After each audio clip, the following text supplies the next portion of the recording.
Good morning and welcome back. My name is Lynn and welcome back to my kitchen.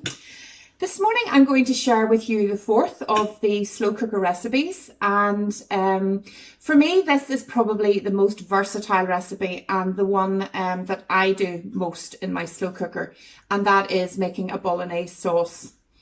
It's a Bolognese sauce, but it's sometimes called ragu, and yes, you can serve it with spaghetti, but you can also make a lasagna, a pasta bake. You can make the gravy, rather than a tomatoey sauce, you can make it more of a gravy sauce and turn it into a cottage pie, or you can have that with mashed potato and baked potato. And I just find having portions of this recipe in my freezer, you can rustle up a meal very quickly with all sorts of different things that you might have lurking in the cupboards. A bit of pasta, some potatoes, that kind of thing. So, as before, I have my slow cooker turned on to warm up before I start to put the ingredients in. This is a very easy recipe, very quick recipe to prepare. So I have all my ingredients here and I've turned this on. For me, I'm going to have it turned on to high, as I've done over the last few recipes, so that will cook in about 4 hours. Again, if you are wanting to cook it longer, then turn it down to low. What I hadn't shared with you over the last couple of weeks is a wee idea which is quite handy if, for instance, you're going out to work and you haven't really got time to prepare the ingredients before you go out to put into the slow cooker. I mean, who wants to be handling raw meat at 7 o'clock or 6 o'clock in the morning before you head out, or 8 o'clock, whatever time you go out? So a good thing that you can do is do all the preparation the night before. Now, either you can put it into your slow cooker casserole dish, all the ingredients, and then place that in the fridge overnight. Now, mine is very big and would take up far too much space in my fridge. So even if you just have a bowl and you have it all prepped up, all the ingredients put together in a bowl, and then you can transfer it into the slow cooker the next morning, turn your slow cooker on, and off to work you go, and you have no preparation. You don't have to be chopping vegetables and all first thing in the morning. So that's a really good tip, and that works for all the recipes that I've shared with you over the last few weeks. Now, for the recipe I'm going to show you today, there's no pre-cooking of anything, although sometimes I would fry off my mince and fry off my vegetables. You don't have to do that, and we're just going to keep it simple and not do that today. And so on the recipe it does mention oil. You don't need that if you're not frying off your onions and your beef before you put it into the slow cooker. I'm going to today just show you how to put all the ingredients in cold, leave it to cook, and see, I'll show you what it's like after that. And it's still a really tasty ragu. And as I mentioned before, the frying really just adds a little bit of colour and a little bit of extra flavour, but it's not vital. And I think when we're trying to keep things simple so that you can just get things done quickly, let's just not do that step.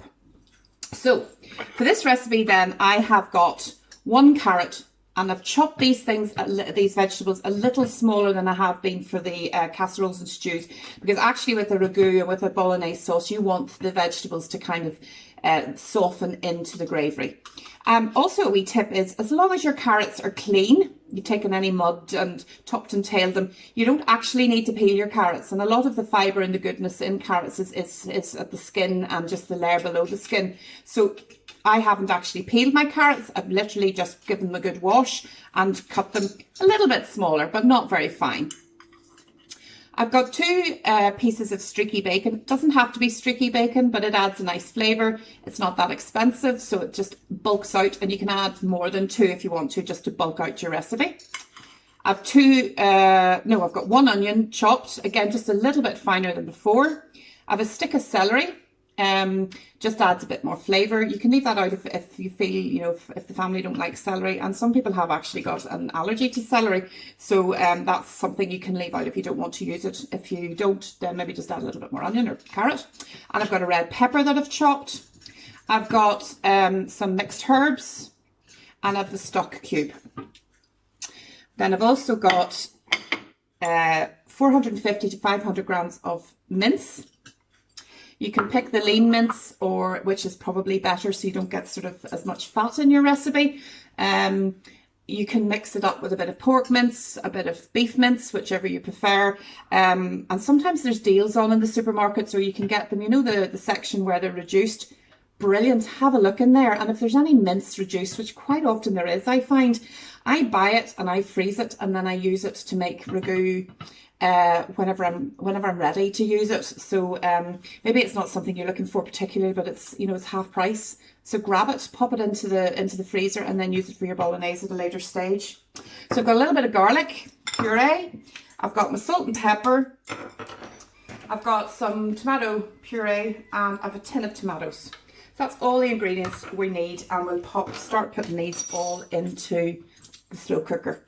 So lid off,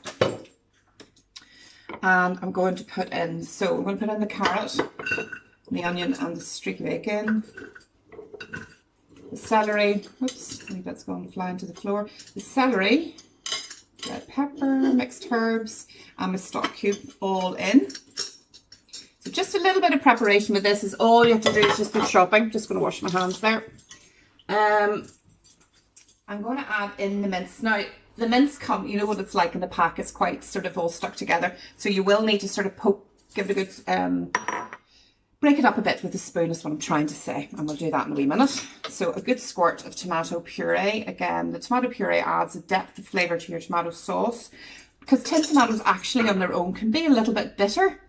And so it's good to add a bit of tomato puree just to add a bit more flavour. So a good squeeze of that. A squeeze of your garlic puree, if that's what you have. Mine's just a wee jar of it. So I'll stick the garlic in. What else do I need? A wee bit of salt and pepper. Again, you can check on your salt and pepper, you know, your level of flavour after it's cooked for a while. And then you need to add 400 mils of hot water to your pot as well. So what I'm going to do is I'm going to put the chopped tomatoes in, and I'm going to use the tin, which is about 400 grams exactly. So you just want a tin of boiling water. So just be careful, like that's very hot. But you don't need a measuring jug or anything. Just use your tin and pour that in. So that's all the ingredients, all put into the pot. And now what I want you to do is just then break up the mince. So if I show you what it looks like at the minute. So as you can see, it's all a big lump of meat. So you just want to run a wooden spoon through them, mix the ingredients up. And as it cooks, just check on it every now and again, give it a bit of stir. Now, if you're not about the house, it doesn't matter. It will all sort of soggy down as it cooks. So as you can see, I have stirred the vegetables in through the meat just to break it up, just to get all the flavours mixed together, to get those nice herbs together, the stock and the ingredients all mixed up together, and the garlic and the tomato puree also mixed through it. And I'm going to now just put the lid on. There we go. And I'm going to leave mine to cook for 4 to 5 hours. And I'm going to serve it traditionally with spaghetti. So I've got some spaghetti here. Now, I don't know about you, but I'm really bad at working out how much spaghetti and how much rice to cook with anything. Either it's a feast or a famine, but there are recommendations. I think it's 75 grams per person. If it's kids, maybe a wee bit less, 50 grams. So we're going to cook some spaghetti later on to serve with our ragu or our bolognese sauce. But I'm also going to show you just how to quickly assemble a lasagna that you can pop in the freezer to cook at a later date, and also just talk you through what to do for a cottage pie. Or just how to serve it with the sauce with baked potatoes as well. So I'll come back to you in 4 hours or 4 to 5 hours, and we'll have a look at it and see how it's doing. So see you later. Good evening and welcome back to the slow cooker. And as you can see from the steam that is puffing out of the side of it, that this is probably well and truly ready. It's actually been in the slow cooker a lot longer than I had anticipated. I needed to go out and do some messages, and I've just left it in there to bubble away. So let's have a look. I'll take the lid off so you can see that really hot, and we'll have a look inside. So as you can see, the meat, it's all very tender. If you can see past the steam, which you probably can't, so I'll move it away. it has cooked well down. The meat is lovely and soft, and the vegetables are lovely and soft too. Now, the thing that you notice, maybe if you can see it past the steam, let's have a look, past the steam, is that the colour is quite sort of pale. Now, that's what happens if you don't fry off your mince and your onions first. But don't worry about that, because it needs to be thickened up a little bit, as we've done with some of our other recipes. And the gravy granules will add some colour to your recipe. I'm just going to pop in some gravy granules and stir it well in. And the colour will start to darken down, and the mixture, the ingredients will start to thicken up. So I'll need to just put a wee bit more in. So I'm thinking probably 2 tablespoons maybe of gravy granules. You can see yourself work with it until you think it's the right consistency. I'm going to give it just a little bit more. I like it a little bit thicker. Don't like it too runny. And you just keep adding till you've got the right thickness and the colour that you like. And this is really steamy. So at this point, if you didn't need to use it straight away, I would turn it down to the warm setting on your slow cooker. So there's a setting probably on your slow cooker for warm. That will just keep the recipe ticking along, but it won't cook it any longer. So it's really just like a heated pot then, that just keeps your Bolognese nice and warm. So I think that's probably the consistency I want and the colour that I want. If you can see, it's sort of thickened up and darkened down. Now I've got some spaghetti cooking away, probably hence why there's quite so much steam in the kitchen at the minute. And I'm going to go over here to the cooker and see whether it's ready or not.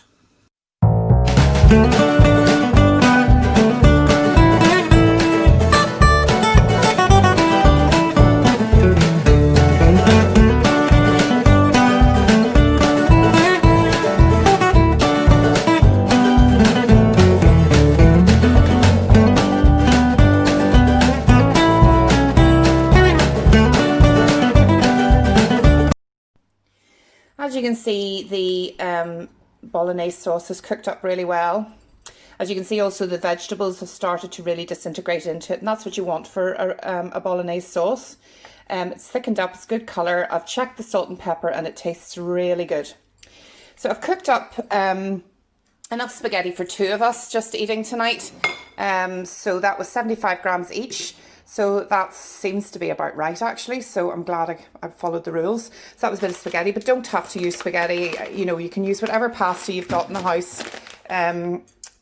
Penny pasta is good too. These are fancy wiggly ones that somebody gave me as a gift. But you can use whatever version that you like. And I'm just going to spoon some sauce now over the top of the spaghetti to serve up for dinner. And let's see.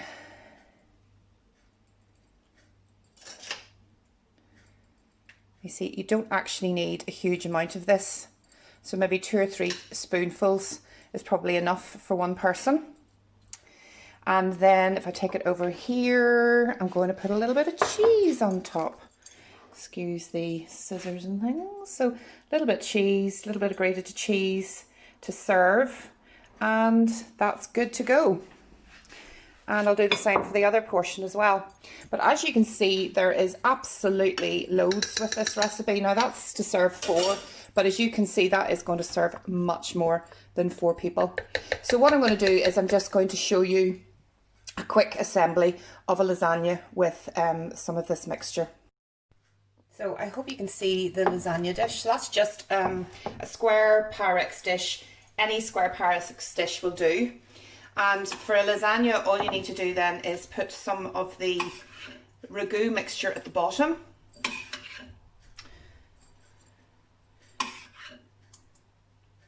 Which I'm just going to spread at the bottom. Probably would have been better using a bigger spoon, but hey ho, just have to be patient. And we'll spread that all along the base of the dish. Maybe just one more spoonful.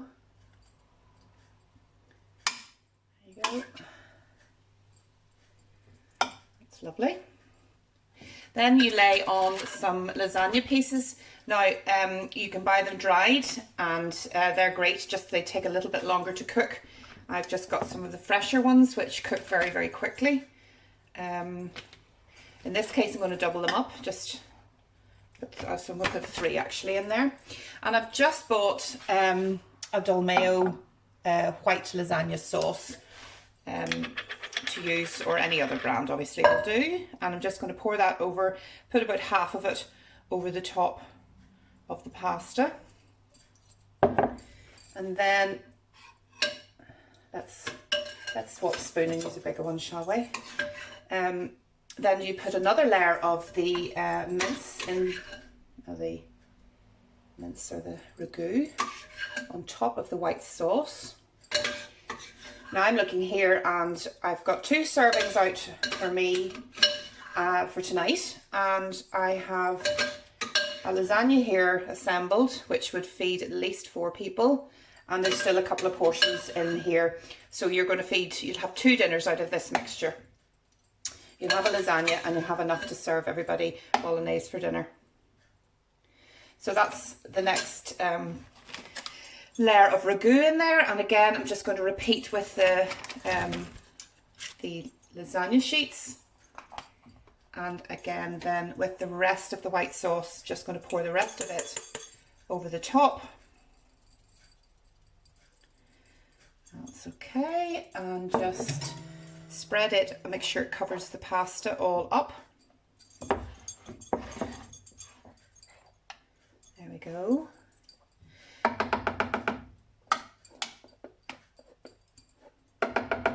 Looks good. And then just top with a little bit of grated cheese. And you can put that straight into the freezer like that now. So this Pyrex dish actually comes with a lid, so I'll just put the lid on that and put it into the freezer as it is. Then when I want that lasagna, I will take it out the night before out of the freezer, put it in the fridge to defrost for a while, and then that will cook for about 45 minutes until it's really piping hot on a oven temperature of 180 degrees centigrade, until it's really bubbling and crispy and golden on top, and that will give you a lasagna for dinner. So as you can see, this Bolognese sauce really is so versatile and goes a long way to feed the family. I mean, out of that recipe that you have got, you are going to be able to serve 4 comfortably for dinner, and as well as make a lasagna for another dinner.